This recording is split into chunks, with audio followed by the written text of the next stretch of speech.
잘 들리시죠? 경제학 원론 우리 두 번째 시간입니다. 혹시 지난 시간에 질문 있어요?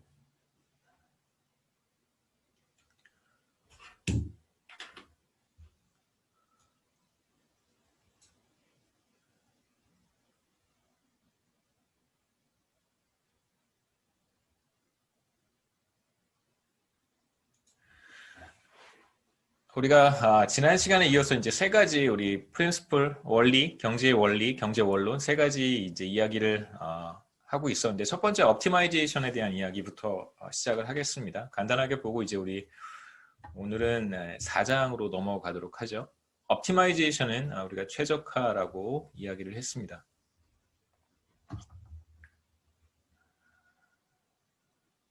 잠시만요.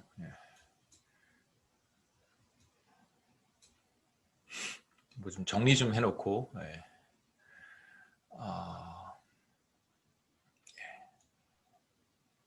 됐습니다.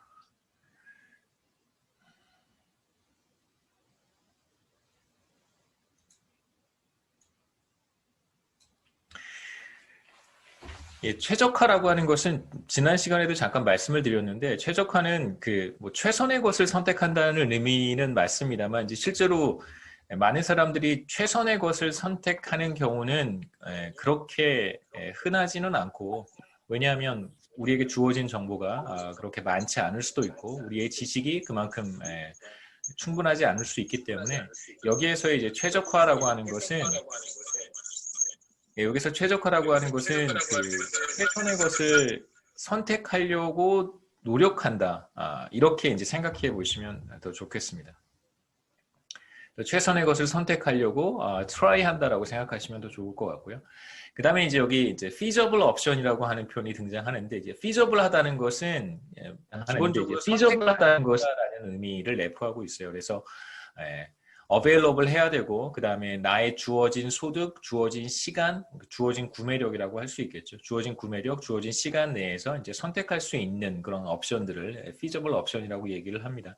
간단한 예를 생각해 보면 저한테 10달러가 있는데 뭐 신용카드도 없고 뭐 ATM 카드도 없고 데비트 카드도 없습니다. 10달러가 있는데 5달러짜리 브리또는 사 먹을 수 있을지 모르겠지만 50달러짜리 랍스터는 사 먹을 수 없겠죠. 그래서 feasible 하다라고 표현을 했을 때는 이제 5달러짜리 브리또는 제 그 구매력으로 충분히 선택할 수 있는 옵션이지만 50달러짜리 랍스터는 이제 그렇지 못하다는 뜻입니다. 그 다음에 이제 모든 사람이 하루에 24시간의 시간을 사용할 수 있는데 하루에 24시간을 초과해서 일을 할 수는 없겠죠. 이것도 feasible 하지 않을 것이고 그래서 24시간 이내에서 우리가 근로 시간을 선택할 수 있을 텐데 이제 그럴 때 우리가 feasible 하다고 얘기를 하고 그 다음에 이제 동시에 뉴욕에서도 회의를 하고 서울에서도 회의를 합니다. 동시에 이제 두 곳에서 개최되는 회의에 참여할 수는 없겠죠. 이것도 이제 feasible 하지 않다고 얘기를 하고요. 그 다음에 이제 인포메이션과 관련해서는 주어진 정보 하에서 최선의 것을 선택한다.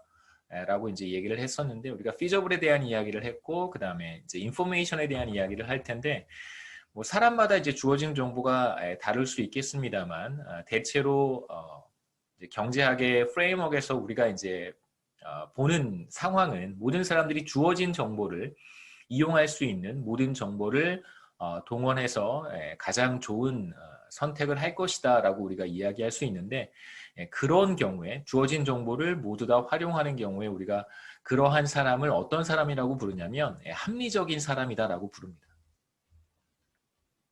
그래서 경제학에서 우리가 다루는 어떤 경제 주체들은 기본적으로 우리가 합리적이다, 레셔널하다라고 이제 정의를 해요.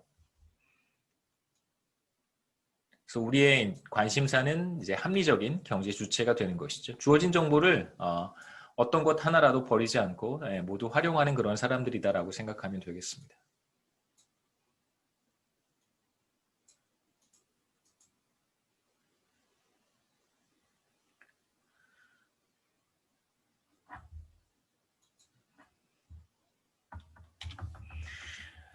우리 첫 번째 옵티마이제이션과 관련해서 몇 가지 이제 개념들을 제가 간단하게 소개를 할 텐데, 첫 번째가 트레이드 오프라고 하는 것이고요. 상충 관계. 두 번째가 예산 제약이었었습니다. 그 다음에 이제 이어서 우리가 기회비용에 대한 이야기도 할 거예요.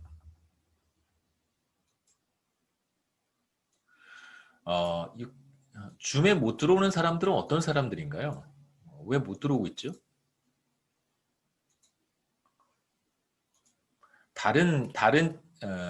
이 클래스가 아닌 다른 방식으로 들어오는 사람들인 거겠죠, 그렇죠? 네.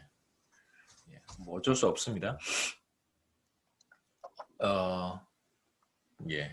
그러니까 다시 한번 말씀드리지만 가급적 이 클래스를 통해서 들어오셔야 제 시간에 들어오실 수 있을 것 같고요. 그렇지 않으면은 조금 제가 신경 써야 될 게 워낙 많기 때문에 저는 강의에만 집중을 하기 때문에 다른 것들을 별로 신경 쓰지 못합니다. 그래서 질문도 가급적 마이크로 해주시고요.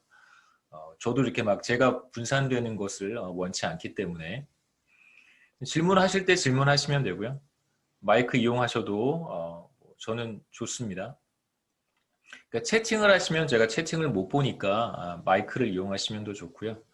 그 다음에 이제 수업과 관련해서 행정적인 것들이 궁금하시면 이 클래스를 통해서 메시지를 주시고, 그 다음에 이제 뭐 과목 경제학 원론 전반에 걸쳐서 이제 여러분이 공부하시다가 궁금한 것이 있거나 그러면 뭐 이메일로 보내셔도 상관은 없습니다만, 여러분이 이메일로 행정적인 부분들을 저한테 연락을 하시면 여러분이 제가 강의하는 과목의 수강생인지 아닌지를 알 수 없기 때문에 이메일을 쓰실 경우에는 제가 그런 경우에는 답을 하지 않고 있습니다. 트레이드오프 관련해서는 이제 사실 이건 우리가 늘상 많이 얘기했던 그런 어떤 개념과 비슷하냐면 이제 공짜는 없다 이거와 같은 개념이라고 생각하시면 돼요. 세상에 공짜는 없다 이런 표현 들어보셨을 텐데 그게 뭐냐면 무엇인가 하나를 내가 선택하게 되면 다른 하나를 반드시 포기해야 될 것이다 라는 걸 의미하는 거예요.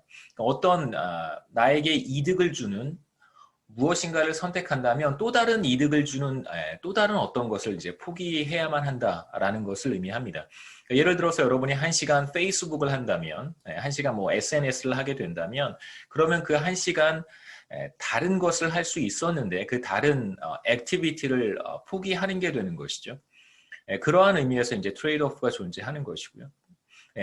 다른 관점에서 본다면 뭐 SNS를 하면서 동시에 파트타임으로 일을 하는 것이 가능할 수도 있어요. 만약에 뭐 매니저가 보지 않는다든가 혹은 사장님이 보지 않는다면 가능하겠지만 뭐 대체로 누군가 나를 모니터링하고 있다면 동시에 두 가지 일을 하는 것은 사실상 불가능하다고 할 수 있습니다. 그 다음에 이제 이러한 트레이드오프를 조금 더 구체적으로 표현하기 위해서 경제학자들은 버짓 컨스트레인트라고 하는 것을 사용을 하는데요. 예산 제약입니다. 버짓 컨스트레인트, 예산 제약이라고 하는 것을 이용을 하는데 예산 제약을 여기에서는 조금 폭넓게 정의를 했지만 우리가 앞으로 볼 예산 제약은 굉장히 이제 스페시픽하기 때문에 되게 구체적이기 때문에 이제 여기서는 이렇게 두 가지로만 보도록 하겠습니다. 사람들이 이제 소득이라든가 구매력이 주어졌을 때 소득이 보통 이제 소득 돈이라고 표현하면 그 개념이 너무 이렇게 협소하기 때문에요. 제가 이제 구매력이라고 부르고 구매력을 우리가 purchasing power라고 이야기를 합니다. 돈이 많은 사람은 이제 구매력이 크거나 많은 사람이다 이렇게 얘기할 수 있겠죠. 구매력이 주어졌을 때 우리가 구매할 수 있는 재화와 굿즈 앤 서비스 같은 것들을 이제 우리가 모을 수 있을 거예요. 예를 들면 내가 음료수를 얼마만큼 사 먹을 수 있고 삼겹살을 얼마만큼 먹을 수 있고 뭐 맥주를 얼마만큼 마실 수 있고 이런 것들을 이제 우리가 알 수 있겠죠. 주어진 구매력에서 우리가 구매할 수 있는 여러 가지 재화들을 모아 놓은 것을 우리가 버짓 컨스트레인트라고 하고요. 버짓 컨스트레인트와 관련해서 이제 또 하나 생각해 볼 수 있는 것은 시간에 대한 컨스트레인트예요. 타임 컨스트레인트도 있고 버짓 컨스트레인트도 있는데 시간을 그냥 우리가 버짓이라고 타임 버짓이라고도 부를 수 있어요. 그래서 뭐 굳이 두 개를 구분하지 않아도 상관은 없는데 주어진 24시간 중에서 내가 몇 시간만큼 일을 하고 몇 시간만큼은 뭐 여가에 사용할 것인가 이것도 이제 우리가 다양한 조합이 가능하겠죠. 이러한 조합들을 보여주는 것 주어진 구매력, 주어진 시간 안에서 우리가 선택할 수 있는 여러 가지 재화 서비스들을 모아놓은 것 이걸 이제 우리가 예산 제약이라고 부릅니다. 그러니까 선택할 수 있는 조합들을 모아놓은 것이죠. 간단한 예를 하나 생각해 볼 수 있는데 여러분은 두 가지 액티비티 중에 이제 하나를 선택할 수 있고 뭐 둘 다 선택할 수 있습니다. 이제 하나가 파트타임 잡이고요. 파트타임으로 일을 할 수도 있고 그 다음에 웹 서핑을 할 수도 있어요. 여러분들에게 5시간의 시간이 주어져 있습니다. 그러면 이 5시간의 시간이 지금 우리가 얘기하는 주어진 구매력이라고도 부를 수 있고 여러분이 쓸 수 있는 가용 시간 이라고 이야기할 수 있습니다. 이걸 이제 조금 어려운 표현으로는 타임 인다우먼트라고 부르기도 하는데요. 부존 시간, 우리에게 주어진 시간입니다. 타임 인다우먼트가 5시간이에요. 그러면 5시간 중에 일부는 웹 서핑을 하고 나머지 일부는 파트타임으로 일을 할 수도 있겠죠. 그래서 지금 우리가 보고 있는 간단한 이그젬플에서 바로 이제 트레이드 오프로 우리가 확인할 수 있어요. 1시간 더 웹 서핑을 하게 되면 그만큼 우리는 파트타임 일을 적게 해야 되는 것이고 반대로 파트타임으로 1시간을 더 일을 한다면 1시간 웹서핑을 적게 해야 되는 상황이 되는 것이죠. 그래서 여기에서 분명히 우리가 트레이드 오프가 존재한다는 것을 확인할 수 있어요. 그래서 웹서핑을 내가 1시간 동안 한다면 그건 공짜가 아닌 거예요. 왜냐하면 파트타임으로 1시간 내가 일을 덜 해야 되기 때문에 그런 것이죠. 그래서 공짜가 없다라고 하는 것과 트레이드 오프는 사실상 거의 같은 의미로 사용할 수도 있습니다. 우리 교과서에 나오는 간단한 테이블인데 5시간의 여유 시간이 주어졌을 때 어떠한 의사결정을 할 수 있을까? 뭐 예를 들면 웹서핑은 전혀 하지 않고 5시간 동안 파트타임으로 일을 할 수도 있고 반대로 반대쪽 익스트림으로 가게 되면 5시간 웹서핑을 할 수 있고 전혀 파트타임으로 일을 하지 않는 의사결정도 가능하고요. 여기에서는 뭐 1시간 단위로 제가 이렇게 끊어서 테이블을 만들었는데 뭐 상관없습니다. 분 단위로 끊을 수도 있겠죠. 뭐 5시간을 뭐 1분 웹서핑을 하고 뭐 4시간 59분 파트타임으로 일을 하고 이것도 가능할 거예요. 뭐 그 사이에 뭐 무수히 많은 가능성들이 있습니다. 뭐 생각하실 수 있을 거라고 보고요. 첫 번째 옵티마이제이션 관련해서 우리가 트레이드 오프에 대한 이야기를 했고 그 다음에 버짓 컨스트레인트에 대한 이야기를 했고 이제 이어서 오퍼튜니티 코스트에 대한 이야기를 하겠습니다. 이건 기회비용이고요. 기회비용을 이제 우리가 여기서 정의할 수 있는데 그렇게 뭐 복잡한 개념은 아니에요. 그러니까 어려운 개념도 아닙니다. 간단한 예를 생각해 보면 요즘 뭐 식당에 가는 것도 사실 쉽지는 않아서 뭐 여러분 뭐 중식당에 가셔서 여러 가지 메뉴들을 생각해 볼 수 있겠죠. 뭐 여러분이 좋아하는 짜장면부터 시작해서 가장 좋아하는 좋아하는 메뉴 순서대로 리스트를 만들어 본다면 뭐 짜장면, 짬뽕, 뭐 어떤 학생은 짬뽕이 먼저 올 수도 있고 볶음밥이 먼저 올 수도 있겠습니다만 짬뽕 이렇게 쓸 수 있겠죠. 볶음밥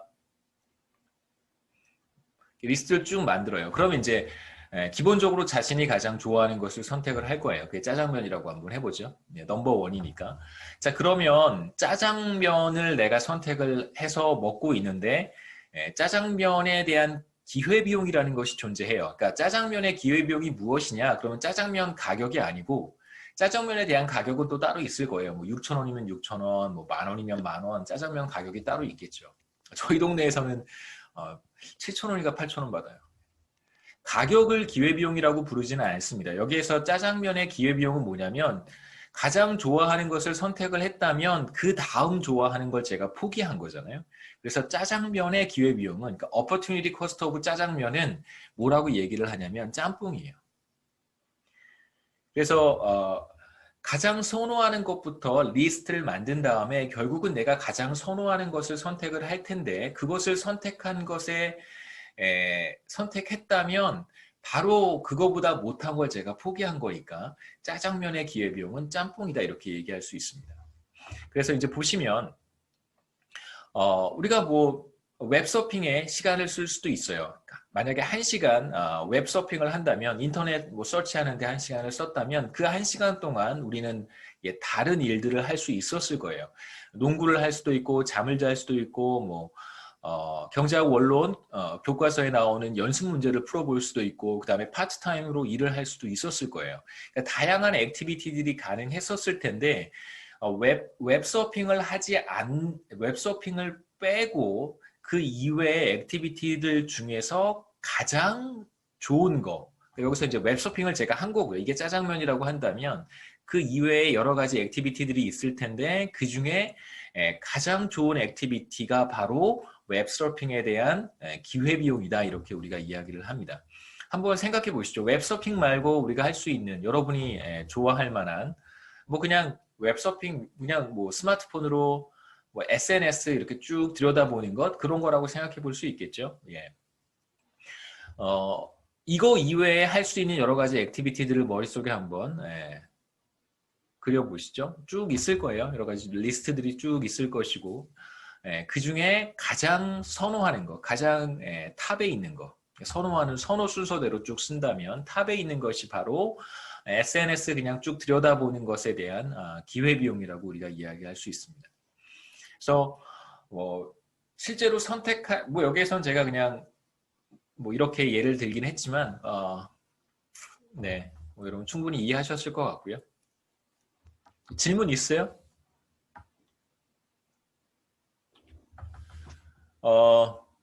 첫 주에는 출석 체크하지 않기로 했습니다.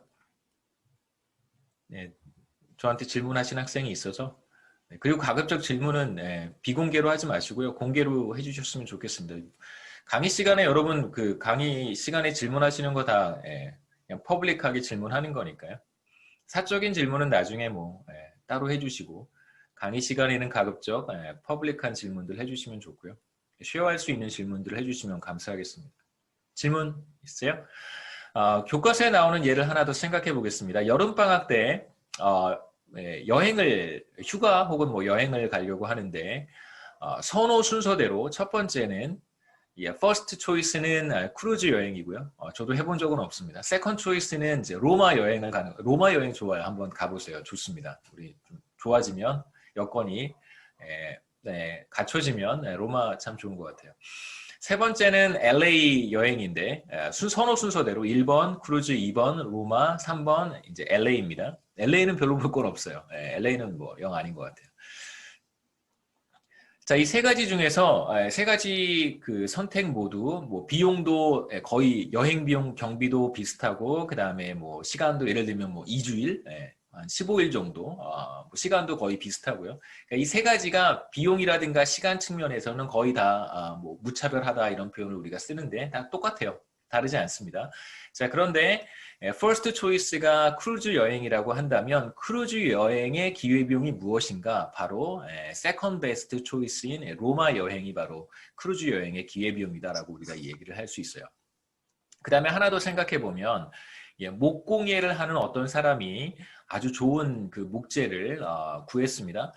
세 가지 초이스가 가능해요. 뭐 스컬프처를 만들 수도 있고, 뭐 그릇을 만들 수도 있고, 그 다음에 이제 뭐 액자 프레임을 만들 수도 있습니다. 이 세 가지 초이스 중에서 베스트 초이스가 스컬프처고, 세컨드 베스트가 보울이고, 서드 베스트가 픽처 프레임이라고 한다면 결국 이 목공예를 하는 사람은 스컬프처를 선택을 할 것이고요. 그러면 스컬프처에 대한 기회비용이 무엇이냐? 바로 보울이에요. 그렇게 우리가 쉽게 이야기할 수 있습니다. 그러니까 opportunity cost에 대한 이야기를 하는 이유는 뭐냐면 실제로 세상에 공짜는 없다는 거예요. 여러분이 first best라고 생각해서 그런 어떤 액티비티를 선택하거나 그러한 제품을 구입하거나 혹은 뭐 여러분이 first best라고 생각해서 거기에 시간을 투입했다면 그것은 공짜가 아니라는 거예요. 적어도 얼마만큼의 비용이 발생하는 거냐면 여러분의 리스트에 있는 second best만큼의 비용은 반드시 수반된다는 걸 보여주는 것입니다. 그 다음에 이제 옵티마이제이션과 관련해서 코스트 베네핏 어널리시스에 대한 이야기를 해야 되는데요. 이걸 이제 우리는 비용 편익 분석이라고 부릅니다.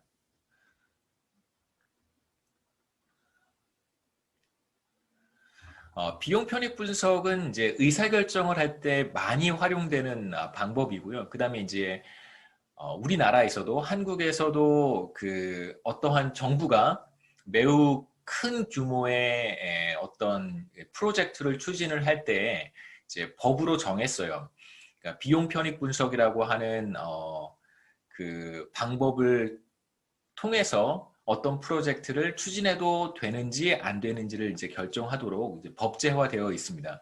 여러분 이제 최근에 이슈가 됐던 가덕도 부산에서 온 학생들도 있을 것 같은데요. 가덕도에 이제 공항을 만드는 문제를 놓고 그 예타 면제 이런 표현을 들어보셨을 텐데요. 예타 면제란 단어를 아실 테고 예타가 뭐냐면 예비 타당성 조사라고 하는 거예요. 그래서 어떤 굉장히 규모가 큰, 그러니까 정부의 재정이 막대한 재정이 투입되는 그 금액의 기준이 있어요. 그 얼마 이상의 제가 왜 이런 말씀을 드리냐면 한 번쯤 여러분 고민해 보시고 생각해 보시라고 말씀을 드리는 거고요. 여러분 경제학을 이제 시작했으니까. 그 다음에 이제 관련된 제가 그 전에 일했던 직장이 있는데 서울여대 오기 전에 이제 몇 개 직장에서 일을 했었는데 그 직장 중에 하나 제가 했던 일이 바로 이런 일이었었습니다. 예비 타당성 조사라고 하는 게 있는데 그게 뭐냐면 바로 비용 편익 분석을 하는 거예요. 그러니까 가덕도 공항에 대해서 예비 타당성 조사라고 하는 걸 하는데 그게 바로 비용 편익 분석이고 투입된 비용 대비 그 시설을 이용하는 사람들의 편익이 더 클 때 그 프로젝트는 추진할 만한 가치가 있는 것이겠죠. 왜냐하면 대한민국 국민이 낸 세금을 가지고 이러한 사업을 추진하는 것이기 때문에 실제로 비용이 더 크고 편익이 발생하지 않는 사업에 재정을 투입하는 것은 사실 그건 용납할 수 없는 일입니다. 그러니까 편익이 더 큰 사업을 우리가 선별해서 이제 추진하는 것이 맞는 것이죠. 근데 가덕도 공항 같은 경우에는 이런 예비 타당성 조사를 하지 않는 것으로 굉장히 이건 나중에 여러분 계속해서 경제학을 공부하시면서 시간이 지나면서 나중에 이 결정은 흑역사로 분명히 남을 거예요.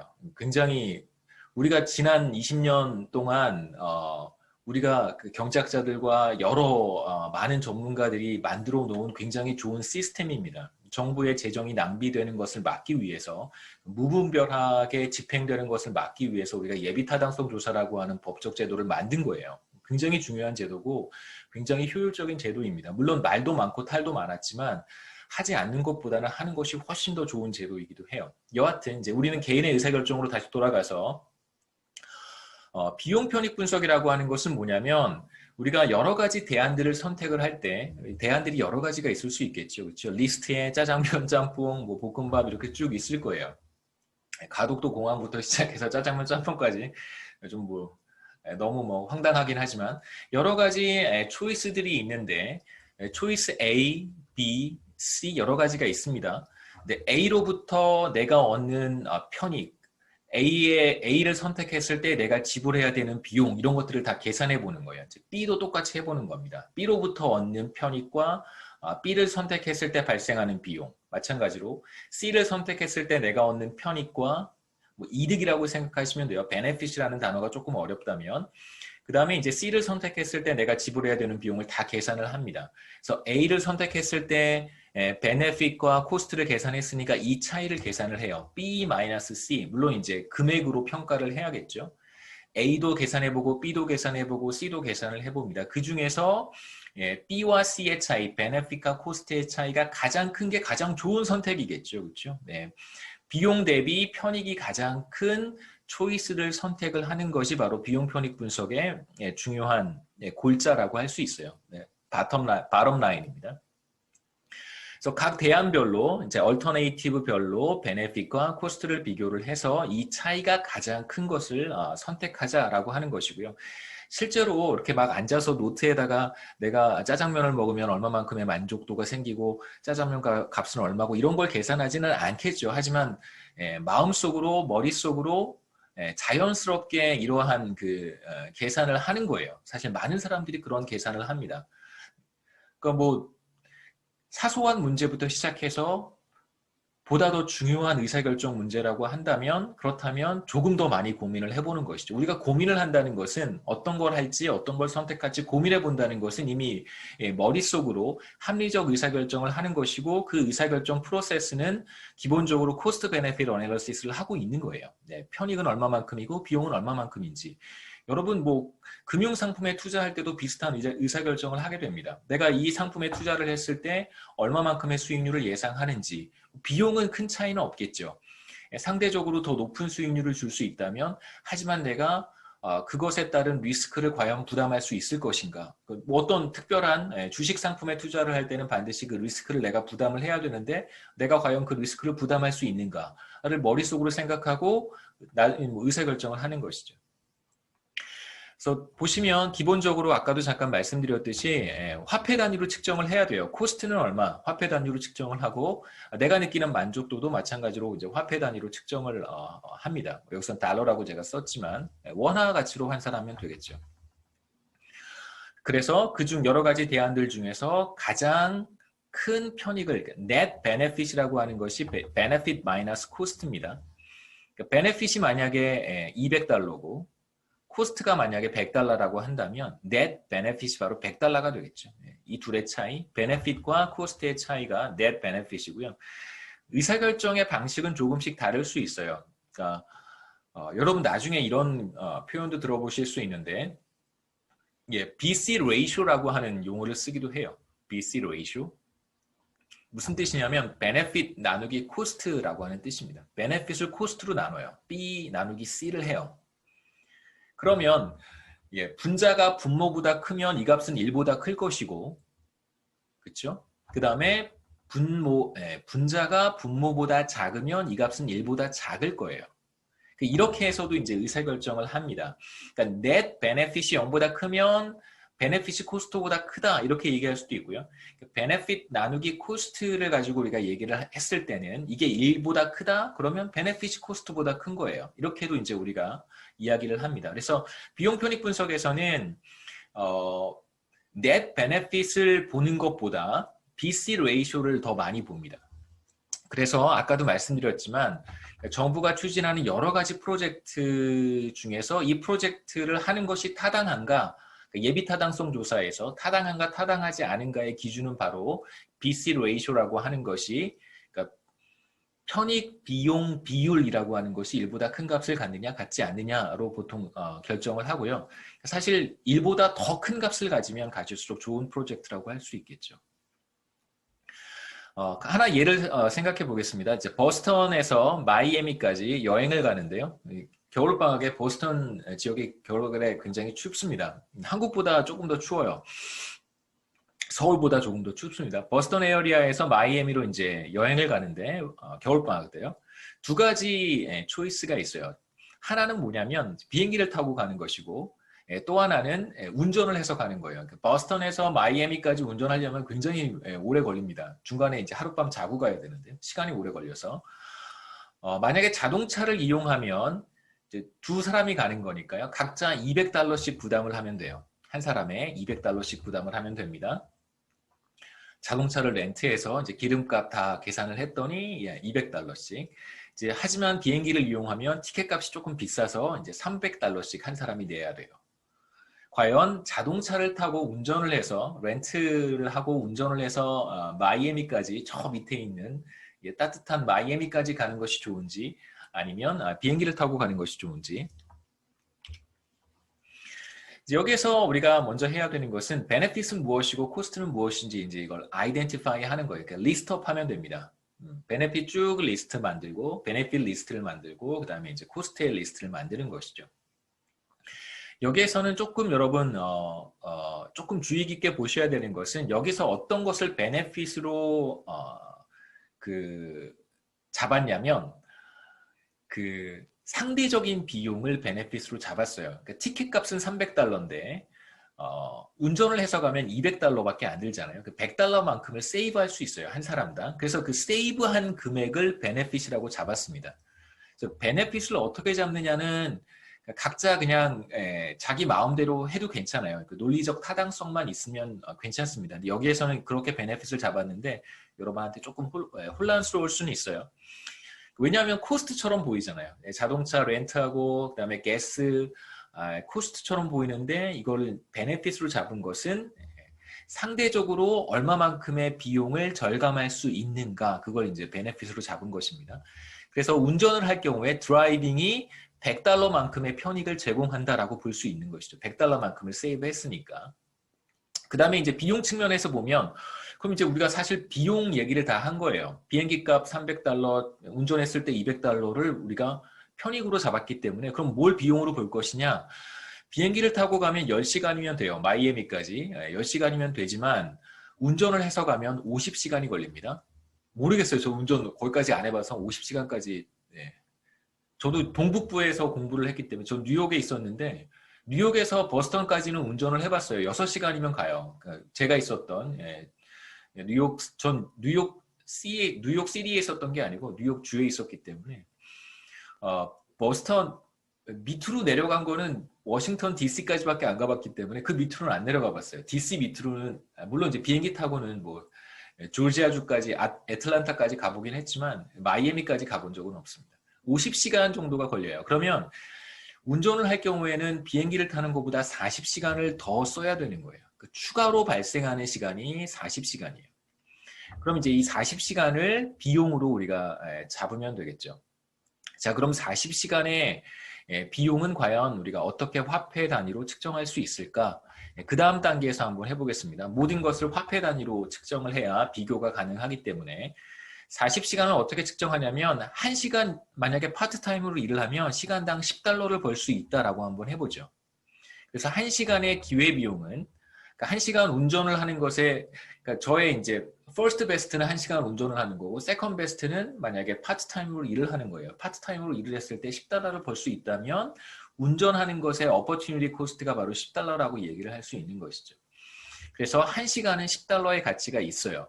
그래서 운전을 하는 경우 40시간이 더 들기 때문에 여기에 $10를 곱해서 $400의 비용이 발생한다라고 우리가 이야기할 수 있습니다. 그래서 우리는 베네핏도 계산을 했고 코스트도 계산을 했어요. 그래서 편익은 뭐냐면 편익은 운전을 할 경우에 $100만큼의 비용을 절감할 수 있다. 그러니까 비용 절감을 우리가 편익으로 잡았고 그 다음에 40시간만큼의 운전 시간을 투입해야 되기 때문에 추가로 $400만큼의 비용을 우리가 계산을 했습니다. 그래서 편익 마이너스 비용이 바로 net benefit이고요. 순편익이라고 부릅니다. 편익 마이너스 비용이 순편익이에요. 그래서 $100 마이너스 $400 하면 마이너스 $300가 되겠죠. 그럼 지금 운전을 하는 것의 편익은 $100, 운전을 하는 것의 비용은 $400예요. 그러니까 운전을 하는 것의 드라이빙의 순편익이 마이너스 $300니까 운전을 하는 게 좋은 건가요? 비행기를 타는 게 좋은 건가요? 비행기를 타는 게 좋은 거예요. 그래서 두 가지 의사결정 중에 어떤 것이 더 좋은지는 이렇게 순편익을 계산을 해서 우리가 찾아낼 수 있습니다. 그 다음에 두 번째 프린시플은 이퀄리브리엄인데 균형이라고 하는 것에 대한 정의부터 한번 보시죠.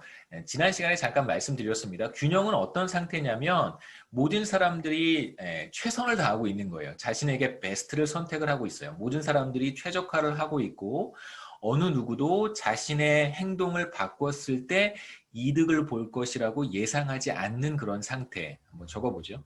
모든 사람이 최선을 다하고 있고 어느 누구도 자신의 행동, 선택 이런 것을 바꿨을 때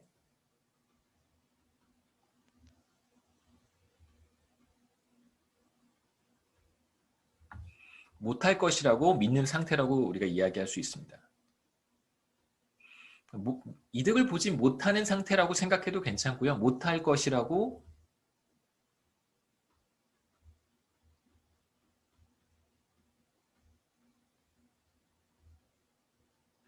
이게 바로 이제 균형의 정의라고 할 수 있어요. 나머지 부분들은 한번 읽어보시고요.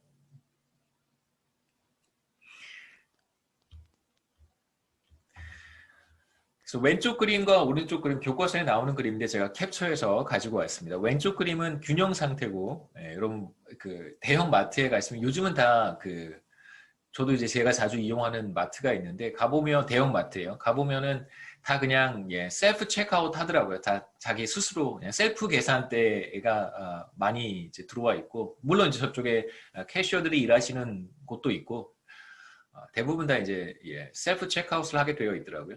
그래서 왼쪽은 이퀄리브리엄 상태고 오른쪽은 아웃 오브 이퀄리브리엄이에요. 그러니까 둘의 차이가 뭐냐면 왼쪽을 보시면 여러분 대형 마트 같은 데 가보셔서 줄 서본 경험들이 다 있잖아요. 그렇죠? 줄을 바꾸는 게 좋을지 여기에 서 있는 게 좋을지를 생각 다 해보셨을 거예요. 줄을 바꾸는 게 전혀 좋을 것 같지 않다면 그러면 이제 그게 균형 상태인 거고요. 그 다음에 이제 오른쪽은 줄을 갈아탔을 때 나한테 더 빨리 계산할 수 있다고 예상이 되면 그건 지금 균형 상태가 아닌 거예요. 여러분 이제 운전을 할 수 있는 학생들이 많지는 않을 거라고 생각하는데 뭐 어머니가 운전하시는 차 혹은 아버지가 운전하시는 차를 타보면 그런 거 많이 느끼잖아요. 차선을 바꿨을 때 빨리 갈 수 있을 거라고 예상이 되면 그건 지금 아웃 오브 이퀄리브리엄이고요. 차선을 바꿔도 빨리 가지 못할 거라고 생각하면 그건 이퀄리브리엄 상태예요.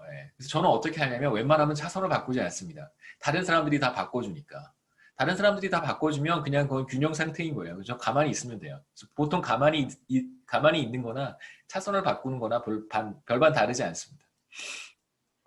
우리가 이제 간단하게 생각해 볼 수 있는 이제 균형 상태겠죠. 그렇죠? 그러니까 나의 행동을 바꿔서 이득을 보지 못하는 상태가 바로 왼쪽의 상태겠죠. 그러니까 줄을 바꿨을 때 더 빨리 계산할 수 있을 거라고 예상하지 않는 거예요. 그럼 바로 그게 균형 상태입니다. 이득을 보지 못하는 상태였고요. 다른 모든 사람들도 그렇게 생각하는 상황이겠죠. 그 다음에 균형과 관련해서 우리가 조금 더 진지하게 생각해 볼 만한 내용은 지금 이제 가솔린 프라이스가 기름 가격, 휘발유 가격이 갤런당 이거 미국 교과서에서 그런데요. 미국은 이제 우리와 다른 도량이라고 하나요? 다른 메저를 사용하기 때문에 기름을 이제 갤런으로 팝니다. 갤런은 이제 약 한 4리터 정도 돼요. 그 4로 나눠주면 돼요. 4리터가 조금 되지 않습니다. 이제 1갤런은 이제 한 3.8리터 정도 되는데 갤런당 3달러 정도 해요. 조금 더 비싼 데도 있고 조금 더 작년에 미국 갔다 왔는데 서부 지역은 조금 더 비싸고 동부 지역은 조금 더 싼 편인 것 같아요. 3달러 정도 된다고 한번 해보죠.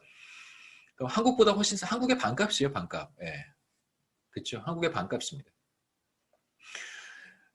가솔린, 그러니까 휘발유 시장이 뭐 주유 시장이라고 해도 상관없고요. 휘발유 시장이 균형 상태에 있다라고 우리가 말을 한다면 그건 이제 세 가지 조건이 충족이 되어야 돼요. 그러니까 첫 번째는 공급량과 수요량이 같아야 되고요. 두 번째는 공급하는 회사들, 공급자들이 손해를 봐서는 안 된다는 것이고, 한번 정리를 해보죠. 첫 번째는 수요량과 공급량이 같아야 된다는 것이고, 그 다음에 뭐 초과 공급이라든가 초과 수요라는 개념은 나중에 우리 보겠지만 그러한 상황이 나타나서는 안 되고요.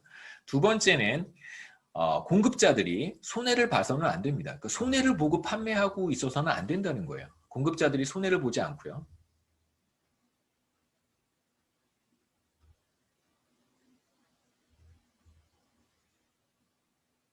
그 다음에 세 번째는 이제 수요자들이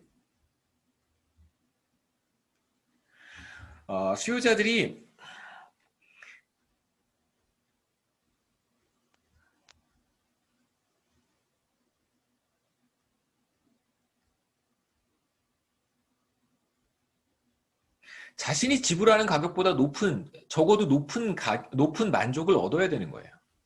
그러니까 쓸데없이 그 기름을 쓰는 사람은 없다는 뜻입니다. 그러니까 하나씩 다시 한번 보시죠.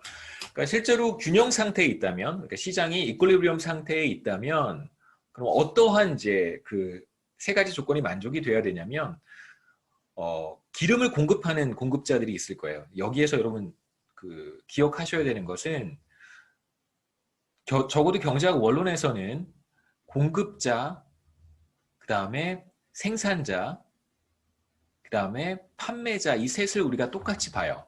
실제로는 다르죠. 그러니까 생산한 사람이랑 그걸 공급하는 사람이랑 그걸 판매하는 사람은 달라요. 실제 그 현실 경제에서는 다르죠. 그러니까 프로듀서와 그걸 이제 중간 도매업자들이 존재할 것이고, 그 다음에 그 도매업자들의 물건을 받아서 또 소매업자한테 판매하는 소매업자들, 중간 소매상들이 또 존재하고, 그 다음에 이제 그것을 최종 소비자들한테 판매하는 판매자가 또 따로 존재합니다. 그래서 서플라이어와 프로듀서와 그러니까 셀러는 사실 다 다른 사람들인데, 경제학 원론, 아마도 이제 미시경제학까지도 우리가 이 셋을 구분하진 않아요. 근데 경영학에서는 이 셋을 구분을 합니다. 그러니까 마케팅 따로 배우고, 그렇죠? 그 다음에 생산 관리 이런 것도 따로 배우고요. 여러 가지 이제 경영학에서는 다른 과목들이 있는데, 그건 이제 기본적으로 이 셋을 구분해서 보기 때문에 그런 거예요. 유통 단계 또 따로 배우고. 우리는 사실 이제 여러분 마트에 가셔서 어떤 물건을 구매할 때 그 물건을 만든 사람이 그 마트에 그 물건을 가져다 놨을 거라고 생각하지 않잖아요. 굉장히 많은 중간 과정이 있을 거예요. 물론 이제 이마트 같은데 노브랜드는 조금 다르겠죠. 제 생각에 이마트 노브랜드가 조금 더 싸게 판매할 수 있는 이유는 이 중간 과정이 생략되어 있을 거라는 생각이 좀 들어요. 하지만 대부분의 이제 여러분이 구매하는 제품들은 생산자가 거기다 갖다 놓은 게 아닙니다. 그렇죠? 판매하는 사람과 생산하는 사람이 다르고 중간에 그것을 유통하는 사람들도 또 따로 존재해요. 우리는 이제 이 셋을 구분하지 않겠다는 것입니다.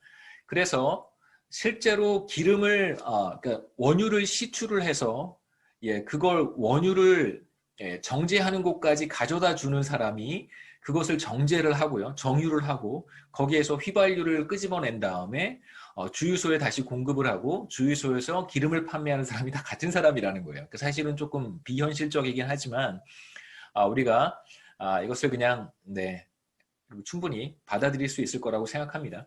그래서 공급자들이 공급하는 공급량과 구매자들, 수요자들이 수요하는 수요량은 사실 같다는 거고요. 근데 두 번째는 공급자들이 손해를 보고서 판매하지 않는다는 거예요. 갤런당 3달러예요. 그렇다면 이 기름을 실제로 땅속에서 파내서 이걸 정유하고 휘발유를 뽑아낸 다음에 휘발유를 판매할 때까지 상당히 많은 비용이 수반될 텐데 1갤런을 만들어낼 때 그게 만약에 3달러보다 비싸면 이러한 행동을 하지 않을 거라는 거예요. 그렇잖아요. 실제로 판매를 해서 1갤런에 3달러를 회수하지 못했어요. 그러면 이러한 행동을 하지 않을 거라는 거예요. 당연히 미치고 판매한다라고 하는 말은 다 거짓말이라는 거예요. 손해보고 판매하는 사람은 없습니다. 손해보면 판매하지 않는 거예요. 그건 정말 거짓말이에요. 그 다음에 세 번째는 1갤런에 3달러를 지불하고 기름을 샀으면 어떤 소비자가 1갤런에 3달러를 지불하고 기름을 샀어요. 그렇다면 그 사람은 어떤 행동을 하냐면 그 기름을 가지고 돌아다닐 거 아니겠어요. 그렇죠? 네, 돌아다닐 거예요. 그렇다면 적어도 그 사람이 하는 액티비티는 최소한 1갤런에 3달러만큼의 가치가 있는 액티비티를 한다는 거예요. 그러니까 쓸데없이 기름을 낭비하는 일은 없을 거라는 것이죠. 네, 적어도 자동차를 타고 이렇게 아무 쓸데없이 돌아다니는 것만으로도 3달러 이상의 가치를 느끼는 거예요. 그냥 드라이브 하는 거. 네, 아무 의미 없이 드라이브를 하더라도 그 사람이 만약에 3달러를 주고 기름을 넣었다면 그 사람은 쓸데없이 운전을 할 때 느끼는 만족도가 3달러 이상은 될 거라는 거예요. 그런 의미입니다. 그래서 수요자들이 지불하는 가격보다 더 높은 만족, 최소한 3달러만큼의 만족도를 얻거나 최소한 그거보다 높은 만족도를 얻을 거라는 거예요. 그게 바로 이제 우리가 균형 상태에서 관찰하는 혹은 충족되어야 되는 중요한 성질이라고 할 수 있습니다. 그 다음에 이퀄리브리엄에서 우리가 생각해야 되는 이제 마지막 중요한 개념 하나는 free rider problem인데요. 이건 이제 무임승차의 문제라고 우리가 이야기를 합니다. 일장에서 너무 많은 시간을 할애하는 것 같은데 사실 지금 제가 말씀드리는 거의 모든 내용은 한 학기 내내 반복적으로 나타나는 거기 때문에 조금 시간을 할애해도 여러분 이해해 주시기 바라고요. 가급적 조금 이렇게 압축해서 중요한 내용들만 말씀드리도록 하겠습니다. 여기 있는 거 다 얘기를 하면 이번 학기의 경제학 원론을 못 끝낼 수도 있어요. 룸메이트랑 사는 분 요즘 별로 없죠. 그 한국 학생들은 지금 이제 뭐 특수한 상황이어서 아마 기숙사도 운영하지 않는 것으로 알고 있고, 예, 뭐 당연히 친구랑 같이 사는 것도 예, 좀 쉽지는 않겠죠. 물론 이제 같이 살면 뭐 상관없겠죠, 그렇죠? 예, 뭐 가족이랑 같이 사는 거나 뭐 룸메이트랑 같이 사는 거나.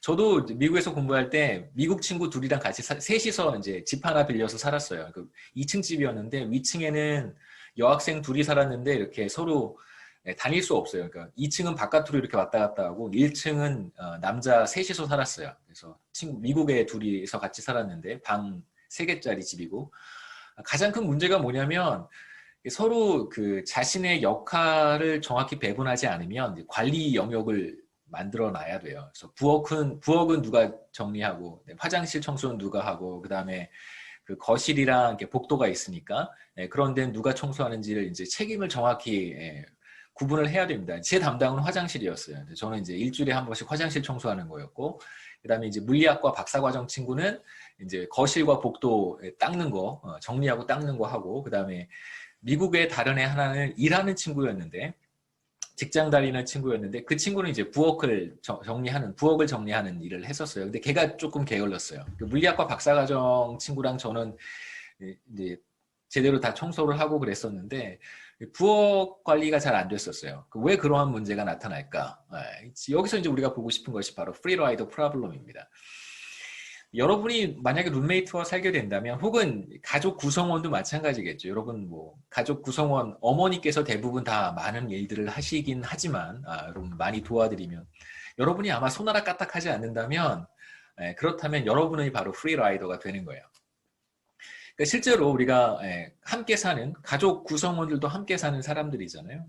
그래서 우리가 해야 되는 것들이 굉장히 많습니다. 청소도 해야 되고, 뭐 쓰레기도 버려야 되고, 뭐 음식물 쓰레기, 그 다음에 또 분리수거를 해야 되는 그런 쓰레기들도 굉장히 많겠죠. 그런 것들은 이제 다 우리가 역할 분담해서, 한 사람이 하기에는 너무 힘드니까 다 역할 분담해서 하면 좋을 텐데, 가족 구성원은 가족이라는 이름으로 용서가 되지만, 여러분 룸메이트는 실제로 용서가 되지 않습니다. 그러니까 싸우고 헤어지거나 아니면 서로 잘 협의를 해서 역할 분담을 하는 수밖에 없을 거예요. 잘 될 수도 있고 아니면 잘 되지 않을 수도 있습니다. 일하는 사람만 하거나 아니면 그 누구도 신경 쓰지 않으면 각자 그냥 자기 일을 하게 되면 공용 공간이 되겠죠. 거실이라든가 부엌이라든가 화장실 이런 데는 그냥 정말 엉망이 되는 거예요. 이 두 가지 가능성이 있어요. 이렇게 돌아가게 되면 상관이 없겠지만, 이렇게 돌아가게 되면 바로 프리라이더 프로블럼이 발생하게 됩니다. 무임승차. 그러니까 여러분 다 무임승차하고 있는 거예요. 여러분 방만 정리하고 공용 공간, 함께 쓰는 그런 거실이라든가 화장실, 부엌 이런 데 정리 안 하시면 여러분이 바로 프리라이더가 되는 겁니다. 그러니까 어머니 혹은 아버지 누군가가 그걸 정리를 다 하실 텐데, 여러분은 그냥 그런 수고를 그냥 공짜로 누리는 게 되는 거죠. 그게 바로 프리라이더예요. 실제로 우리가 그 두 가지 균형을 볼 수 있는데, 하나의 균형은 바로 책임 영역을 다 정해서 각자의 리스폰서빌리티를 잘 이렇게 정해서 자신의 리스폰서빌리티를 잘 하는, 그것도 하나의 균형이 될 것이고요. 그 다음에 또 하나의 균형은 뭐냐면 그냥 엉망이 되는 거예요. 엉망진창으로 내버려 두는, 그것도 하나의 균형이 될 수 있습니다. 그래서 두 가지 다 균형이 가능할 텐데, 많은 사람들은 대체로 이기적이에요. 뭐 이타적인 사람들도 존재할 수 있겠지만 대체로 이기적인 성향이 다 있기 때문에 누군가가 이렇게 해주기를 바라는 것이죠. 근데 부엌 같은 경우가 가장 큰 문제예요. 제가 아까 부엌을 말씀드렸던 이유가 뭐냐면, 화장실은 제가 잘 정리를 했고요. 그 다음에 거실과 복도는 이제 물리학과 박사과정 앤드류가 청소를 했어요. 근데 이제 문제는 아주 게을렀던 부엌을 담당했던 그 친구 이름은 기억도 안 나요. 참 희한하죠, 그렇죠? 얘기도 잘 안 했어요. 서로 바빠서 얘기도 할 시간이 별로 없었지만 걔랑은 별로 얘기도 잘 안 했었어요. 근데 부엌은 조금 특수해요. 왜냐하면 화장실하고 부엌은 다 이용하잖아요. 전 거실을 잘 이용하진 않았는데 TV를 잘 안 보니까. 부엌은 각자 다 요리를 한단 말이에요. 그럼 그 정상적인 사람들은 자기가 요리한 거 다 치워요. 이렇게 설거지도 자기 그릇은 다 해야 되잖아요. 자기 그릇 다 설거지하고 요리했으면 좀 정리를 해놔요. 그러니까 부엌은 희한하게 약간 좀 그러니까 공용 공간이긴 한데 이게 좀 애매한 거예요. 그러니까 지저분하면 그냥 부엌을 이용한 사람이 조금씩 청소를 했어요. 그러니까 저도 조금 청소를 하고 그 다음에 앤드류도 자기가 해먹으면 또 청소를 이렇게 해요. 그러니까 조금 좀 애매한 공간이었던 것 같아요. 예. 부엌이라고 하는 공간이. 뭐 여하튼 게으른 룸메이트는 사실 굉장히 힘듭니다. 여러분이 만약에 룸메이트와 같이 산다면 여러분이 청소를 다 하면 룸메이트는 그냥 청소했네, 잘했어, 고마워, 그리고 그냥 그걸 누리는 거죠. 그런 이제 프리라이딩 문제가 생기는 것입니다. 공짜로 그냥 편승하는 거예요. 다른 사람이 제공한 쾌적한 환경, 그 다음에 이런 것들을 그냥 누리는 것이죠. 대부분의 사람들이 뭐 당연히 그럴 수밖에 없고요. 이러한 문제를 이제 해결하기 위해서 저는 이러한 문제에 별로 관심은 없고요. 미시경제학자들이 이런 프리라이딩 문제를 어떻게 해결할 것인가, 그러니까 제도를 잘 설계하면 되겠죠. 인센티브의 문제, 어떻게 하면 사람들이 자신의 역할을 잘 감당할 수 있도록, 담당하도록, 그 다음에 이러한 무임승차의 문제를 어떻게 하면 최소화할 수 있도록 메커니즘을 잘 설계하는 일들을 이제 미시경제학자들이 하고 있습니다. 세 번째는 이제 엠피리시즘인데요. 엠피리시즘은 말씀드렸듯이 데이터를 이용을 해서 실제로 우리가 보고 있는 경제 이론들이 잘 들어맞는지, 들어맞지 않는다면 조금씩 수정해야 될 것이고, 새로운 사람들의 행태가 나타난다면 또 새로운 이론을 만들어서 우리가 경제학의 영역을 계속해서 이제 넓혀가는 일을 이제 해야 되겠죠. 그것이 바로 이제 엠피리시즘이고요. 데이터의 중요성은 최근 들어서 더욱더 이렇게 부각되는 것 같아요. 이제 빅데이터와 관련해서도 그렇고요. 그래서 여러분 데이터를 보는 것에도 굉장히 익숙해져야 됩니다. 저도 데이터를 많이 보여드리는 편인데 실제로 데이터를 분석하는 것까지는 여기에서 말씀드릴 수 없기 때문에 여러분 앞으로 어떻게 변화해 갈지는 모르겠지만 경제학은 굉장히 데이터를 중요하게 보는 학문 분야고요. 다른 사회과학과 비교했을 때 그리고 데이터를 다루는 그런 기술들도 테크닉 같은 것도 배워두면 좋습니다. 그 다음에 이제 하나 조금 반대되는 측면에서 말씀드리면 지금 거의 뭐 빅데이터 같은 것들이 광풍처럼 불어오고 있는데 우리 학교 어제 교수회의 했었어요.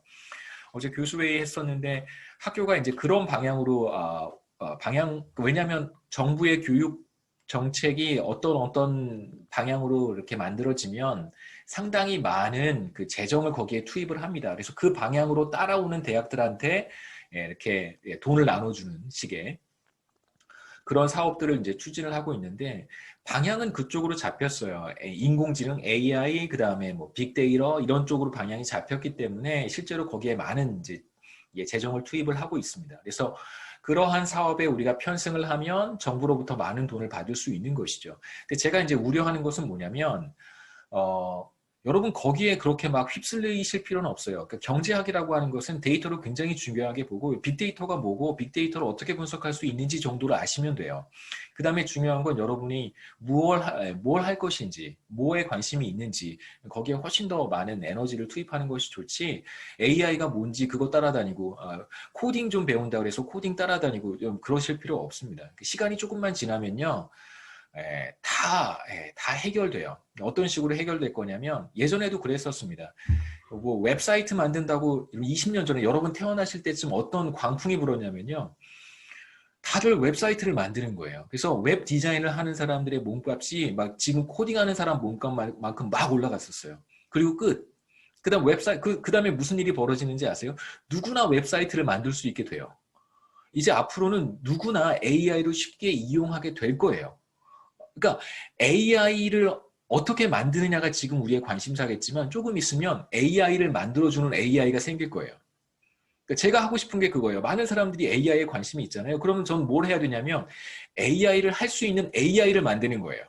그렇게 갈 거예요. 그건 이제 빅 컴퍼니들이 할 거고요. 여러분의 관심사는 뭘 할 것인가? AI로 내가 뭘 할 수 있고 빅데이터로 내가 뭘 할 수 있고 경제학이라고 하는 전공과 접목시켜서 뭘 할 수 있는지를 생각하시는 것이 훨씬 더 중요합니다. 그리고 더 펀더멘털한 거에 관심을 갖고 보시는 것이 좋아요.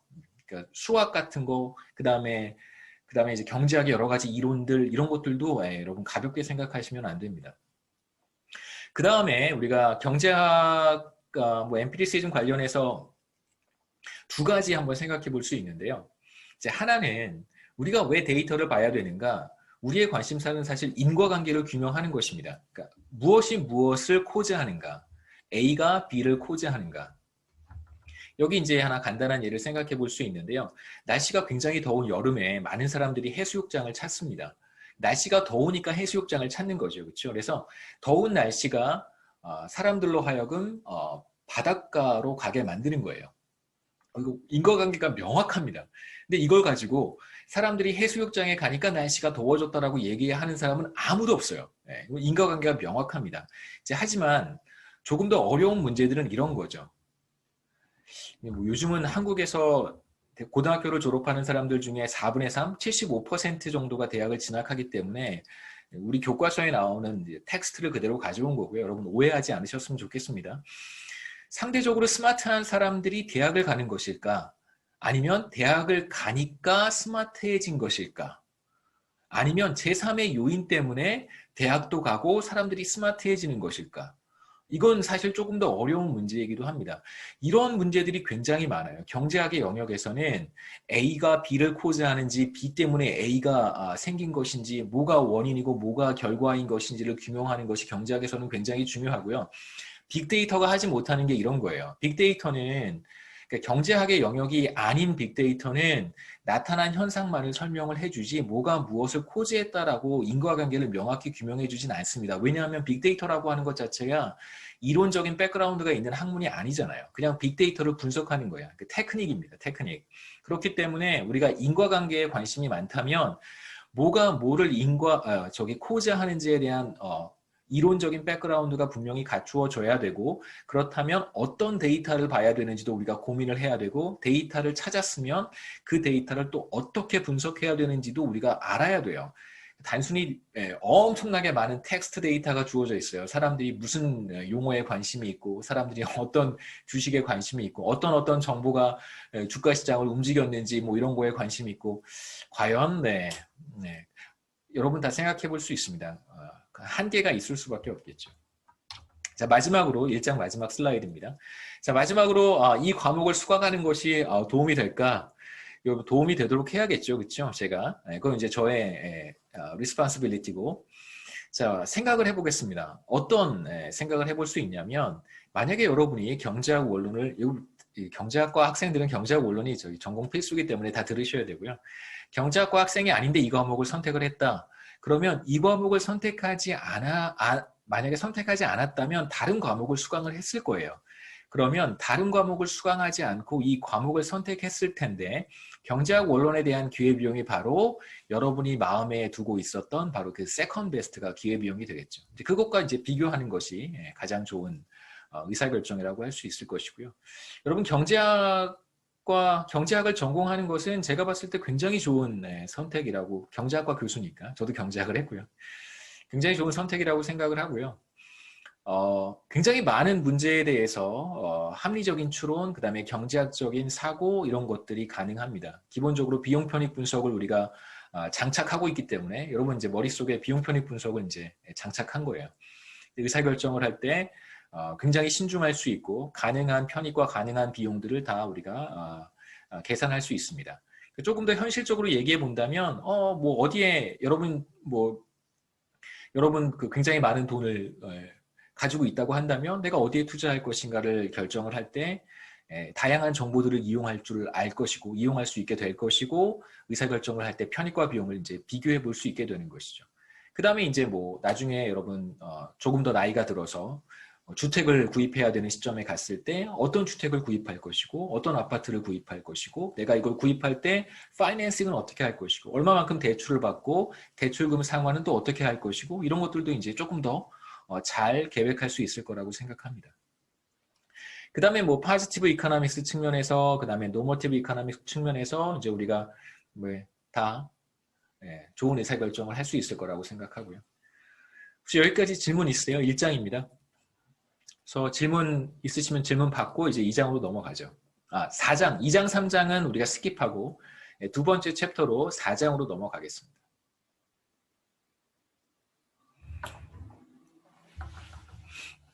질문 있어요?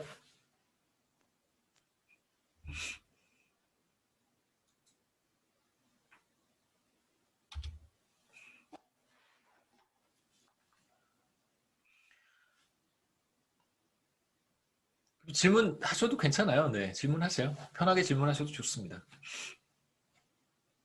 우리가 이러려고 줌 수업을 하는 거니까. 질문 안 할 거면 그냥 뭐 녹화해서 여러분 강의 들으셔도 상관없잖아요. 그렇죠? 이 시간에 못하러 들어와서 뭐 여러분 출석 체크하는 거, 첫째 주는 출석 체크 안 할 거니까, 안 할 테니까요. 뭐 출석 때문에 그냥 동영상 틀어놓고 그냥 앉아 계시는 저희 아이가 좀 그런 편이긴 한데요. 네. 뭐 굳이 그럴 필요도 없을 것 같고. 여러분 나중에 뭐 저기 그렇게 해도 지금 생각하고 있어요. 제가 할 수 있을지 모르겠는데 그러니까 제 능력이에요. 네. 어떻게 하고 싶냐면 실시간 수업에 참여한 사람들도 출석 인정해주고 그 다음에 나중에 제가 이거 동영상 또 그 동영상 강의 그 섹션에 또 업로드를 할 텐데 그거 수강해도 제가 출석으로 인정하려고 하거든요. 근데 보니까 이 둘이 다 이렇게 되는 것 같지는 않아요. 이렇게 매뉴얼로 제가 수작업으로 이거 한 사람 또 인정해줘야 되고 저거 한 사람 또 인정해줘야 되고 그렇게 되더라고요. 그렇기 때문에 조금 좀 더 찾아봐야 되는데 제 바람은 그래요. 뭐 둘 중에 아무거나. 그럼 이제 아침에 10시 반에 이 줌 수업을 수강하는 학생들의 숫자가 많아지진 않겠죠. 그러면 조금 더 인터랙티브한 강의를 할 수 있을 것 같아요. 편하게 여러분 질문하시고 뭐 편하게 저도 얘기할 수 있고 좋은 장점이 있을 것 같습니다. 여러분 이제 우리가 이런 식의 강의를 굉장히 많이 해야 됩니다. 뭐 인터랙션이 굉장히 중요하니까요. 대학 생활은 제가 다시 말씀드리지만 그냥 공부하고 뭐 강의 듣고 학점 받고 이런 것이 대학 생활이 아니고요. 굉장히 많은 그 사람들과의 교류가 대학 생활에 훨씬 더 큰 비중이라고 생각해요. 특히 이제 우리 학교가 가지고 있는 어떤 그 정체성이라고 하는 게 이제 여대이기 때문에 아무래도 다양한 어떤 인적 교류가 그 뭐 허용되지는 않겠지만 그렇다고 하더라도 그런 인터랙션이 굉장히 중요합니다. 그러니까 예를 들면 그런 거예요. 그 쓸데없는 얘기 같아서 조금 좀 망설여지기도 하지만 그런 겁니다. 그 지금 여러분 세대죠. 지금 대학교 1학년 학생들 지금 21학번이라고 불러요? 뭐라고 불러요? 21학번이겠죠, 그렇죠? 21학번. 고등학교 3학년을 그냥 그렇게 보낸 거잖아요. 뭐 재수를 하는 학생들도 물론 있겠지만 고등학교 3학년을 사실 그렇게 보낸 거예요. 그냥 정말 이상하게 보낸 거예요. 그리고 대학교 1학년도 지금 이렇게 이상하게 보내고 있어요. 근데 그런 세대가 지금 쭉 그렇게 학교 생활을 하고 있는 세대가 여러분부터 여러분 동생들 쭉 밑에 세대가 다 그런 세대인 거잖아요.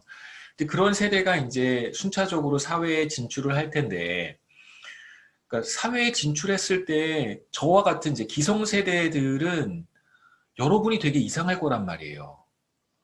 그러니까 그게 되게 아이러니한 거예요. 그러니까 지금 저와 같은 사람들은 사회생활 안 해도 아무런 어려움이 없어요. 그러니까 지금 정책을 하는 정치인들이라든가 공무원들은 사회생활 같은 거 하지 않아도, 그러니까 다른 사람들을, 새로운 사람들을 만나고 이런 거 하지 않아도 아무 문제가 없어요. 저 새로운 사람 안 만나도 하나도 심심하지 않아요. 저는 하루 종일 그냥 모니터 앞에 앉아서 논문만 써도 하나도 심심하지 않아요. 그게 저한테 제일 익사이팅해요. 전 모니터 보고 있는 게 제일 행복해요. 아무것도 보지 않고 책 보고 논문 보고 그냥 제가 하는 일하는 게 제일 행복합니다. 근데 기성세대는 대부분 다 그렇단 말이에요. 자기가 하는 일을 하는 것이 최선이에요. 그런데 여러분은 그렇지 않아요. 젊은 세대는 그렇지 않습니다. 그렇기 때문에 인터랙션이 굉장히 중요한 거예요. 여러분들이 나중에 사회에 나갔을 때 기성세대들은 여러분이 굉장히 이상할 거라고요. 그렇기 때문에 계속해서 인터랙션을 하셔야 됩니다. 하시고 물론 이제 여러분들이 주도하는 사회가 되었을 때는 그때는 이상하지 않겠죠. 여러분들과 공유하는 사람들이 메조리티가 되면 그때는 사회가 이상하지 않아요. 그런데 지금 여러분들이 나중에 사회에 나갔을 때는 여러분들을 되게 이상하게 볼 거예요. 여러분들에게 문제가 있는 게 아님에도 불구하고 그런 특수한 환경, 특수한 시간을 거쳤던 사람들에게는 공유하는 것들이 있겠지만 그 시간을 겪지 않은 사람들한테는 여러분들이 이상하게 보일 수도 있습니다. 그렇기 때문에 여러분들은 두 가지를 다 하셔야 돼요. 그러니까 지금 이 상황이 여러분들한테 어색하진 않겠지만 나중에 사회에 나가셨을 때는 여러분들을 이상하게 보는 사람들이 있을 거예요. 친구들은 편하겠지만 여러분보다 나이가 많은 사람들을 대할 때는 여러분들을 이해하지 못하는 사람들이 굉장히 많을 거예요. 그거 여러분 염두에 두셔야 돼요.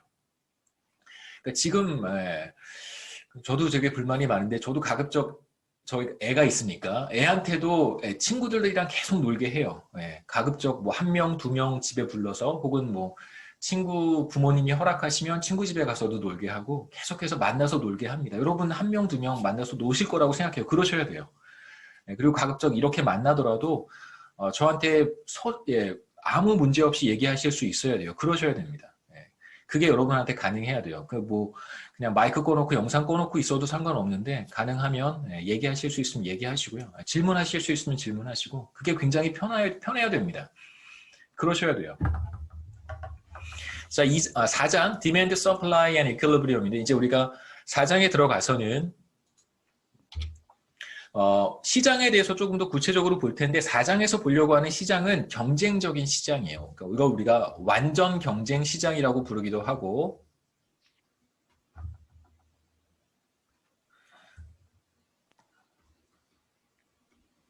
줄여서 경쟁 시장이라고 부르기도 합니다. 그래서 완전 경쟁 시장은 perfectly competitive market이라고 부르고요. 그냥 줄여서 이걸 우리가 경쟁 시장이라고 부르기도 합니다. 그래서 경쟁 시장, 시장에는 아까 우리가 잠깐 얘기했지만 시장에서 거래되는 재화와 서비스, 요즘 제가 기분이 좋은 게 사람들이 옛날에는요, 이 굿즈라는 표현을 잘 쓰지 않았어요. 근데 요즘 다 굿즈라는 말을 써요. 너무 좋아요. 경제학자들만 굿즈라는 표현을 썼거든요, 옛날에는. 요즘은 다 써요. 근데 이제 물론 굿즈라고 하는 것이 어떤 특정한 어떤 특별한 목적을 위해서 제작된 제품이라고 하는 의미가 좀 있지만 굿즈라고 했을 때는 그렇죠. 이렇게 표현하긴 하지만 실제로 경제학에서 굿즈는 거래 가능한 모든 재화를 우리가 굿즈라고 해요. 이제는 너무 좋아요. 사람들이 경제학자들이 쓰는 말들을 막 쓰면 너무 좋아요. 그 다음에 우리 줄여서 많이 쓰잖아요. 완전 경쟁 이것도 우리가 원래 줄여서 썼어요. 다. 우리 줄여서 썼단 말이에요. 완전 경쟁 시장, 완전 이런 표현 다 우리가 썼어요. 옛날부터. 수십 년 전부터 우리가 썼던 표현이에요. 그걸 이제 2010년부터 사람들이 쓰기 시작하더라고요. 2000년대부터. 자, 굿즈 마켓 재화 시장입니다. 기본적으로 거래가 되는 모든 재화들을 우리가 굿즈라고 얘기를 하고요. 서비스는 우리가 그냥 서비스라고 얘기를 하니까. 그래서 재화 시장 혹은 굿즈 마켓이라든가 서비스 마켓에 참여하는 사람들이 두 종류겠죠. 하나가 바이어들이고요. 또 하나가 셀러들입니다. 첫 번째는 이제 제품을 구매하고자 하는 사람들. 이걸 우리가 소비자, 그 다음에 수요자 또는 구매자 똑같은 표현으로 다 쓸 거예요. 다 똑같은 말입니다. 디맨드 하는 사람, 컨슈머, 그 다음에 바이어 다 같은 의미로 쓸 거예요. 제가 아까 말씀드렸듯이 셀러, 그 다음에 프로듀서, 그 다음에 또 뭐지? 다 같은 뜻으로 쓰는 것처럼 마찬가지로 소비자, 수요자, 구매자 다 같은 뜻으로 사용을 합니다. 두 번째 섹션에서는 이제 수요 곡선이라고 하는 것을 우리가 이야기할 거고, 그 다음에 willingness to pay라고 하는 게 있는데 이걸 줄여서 WTP라고 쓰기도 해요. 이건 이제 지불용이라고 우리가 부릅니다. 내가 얼마까지 지불할 용의가 있는가? 그러니까 내가 지불할 수 있는 이제 맥시멈이에요. 최대 금액을 지불용이 금액 혹은 지불용이라고 이야기를 하고요. 그 다음에 이제 개인의 한 사람의 수요 곡선을 우리가 먼저 살펴보고 그게 이제 인디비주얼 디맨드 커브가 이제 한 사람의 수요 곡선, 뭐 제가 가지고 있는 수요 곡선, 여러분들이 가지고 있는 수요 곡선이 바로 인디비주얼 디맨드 커브고요. 그것으로부터 이제 시장에서 표출되는 수요 곡선을 우리가 한번 만들어 봐야 되겠죠. 개개인들의 수요 곡선을 다 더해서 이제 시장 수요 곡선을 만들어낼 것이고, 그 다음에 이 수요 곡선이 여러 가지 요인에 의해서 이렇게 변합니다. 그런 수요 곡선이 변하게 되는 요인들이 무엇인지, 수요 곡선을 이동시키는 요인이 무엇인지 여기서 우리가 살펴볼 거고요. 그 다음에 세 번째 섹션에 가서는 이제 판매자들 혹은 뭐 생산자들, 공급자들의 의사결정 문제, 행태를 볼 텐데 여기에서는 공급 곡선을 볼 것이고,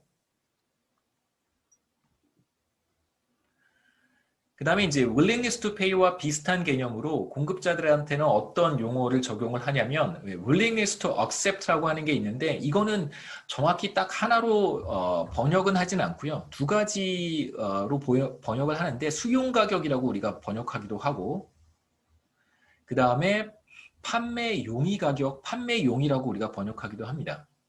판매 용의 가격. 그러니까 willingness to accept라든가 willingness to pay는 가격을 의미하는 거예요. 그러니까 여기서 willingness to accept는 뭐겠어요? 내가 이 굿즈를 판매하는데, 이 서비스를 판매하는데 나 적어도 이만큼은 받아야 된다. 그러니까 미니멈을 의미하는 거예요. 내가 더 받으면 당연히 땡큐죠. 판매하는 사람이 더 많이 준다 그러면 땡큐인데 절대 이 가격 밑으로는 내가 판매할 수 없다. 이게 bottom line이라고 생각하시면 돼요. 그게 바로 이제 willingness to accept고, 마찬가지로 개별 공급자들, 개별 판매자들의 공급 곡선을 우리가 먼저 보고 이것들을 다 합쳐가지고 시장의 공급 곡선을 우리가 표현을 할 것이고, 수요 곡선을 이동시키는 요인들이 있는 것처럼 공급 곡선이라고 하는 것을 이렇게 막 뒤흔드는 그런 요인들이 있습니다. 그 요인들이 뭔지를 세 번째 섹션에서 이어서 보고, 그 다음에 이제 균형으로 가죠. 시장에서 균형이 어떻게 이루어지는지, 그 다음에 공급 곡선도 변할 수 있고 수요 곡선도 변할 수 있다. 이동할 수 있다고 얘기를 했는데 그러면 이제 균형도 변하겠죠. 그럼 이제 어떻게 균형이 변화하는지 마지막 섹션에서 보고, 다섯 번째 섹션은 저희가 따로 보지 않겠습니다.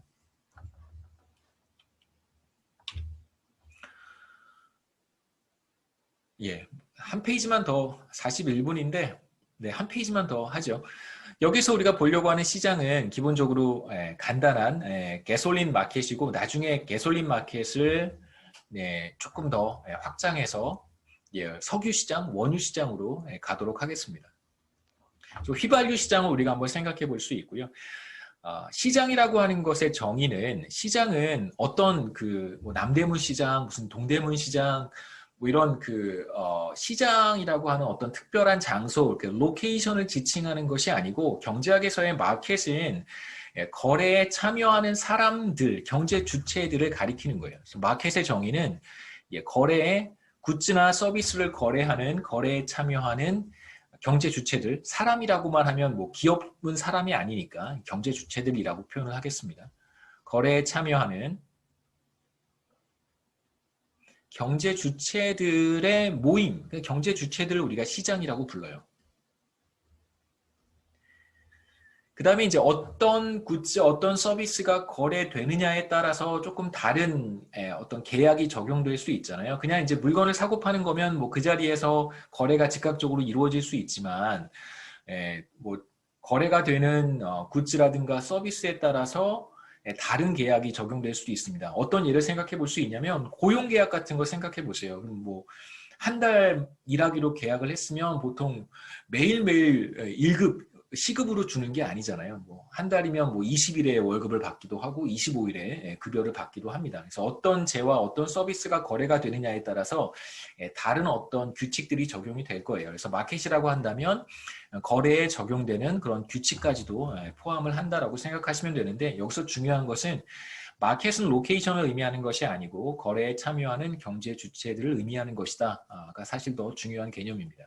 시장의 예를 생각해 본다면 뭐 다양하겠죠, 그렇죠? 농산물이라든가 공산품들이 거래가 되는 시장, 윗, 소이빈, 아이언, 콜 이런 것들 다 거래가 되는 시장이라고 생각해 볼 수 있고요. 중요한 것은 어떤 특정한 장소의 시장이 존재할 수도 있고, 남대문 시장, 동대문 시장처럼요. 그러한 피지컬 로케이션이 존재하지 않는 시장도 훨씬 더 많죠. 온라인 마켓, 뭐 쿠팡이라든가 아마존, 뭐 이런 것도 우리가 생각해 볼 수 있고, 여러분이 스마트폰에서 사용하시는 다양한 어플리케이션, 구매가 가능한, 거래가 가능한 어플리케이션, 결제가 가능한 어플리케이션 다 마켓이에요. 거기에 참여하니까. 그 다음에 뭐 주식시장, 외환시장, 뭐 노동시장 다 마켓입니다. 그래서 오늘 여기까지 하고 질문 있으시면 질문 하시기 바랍니다.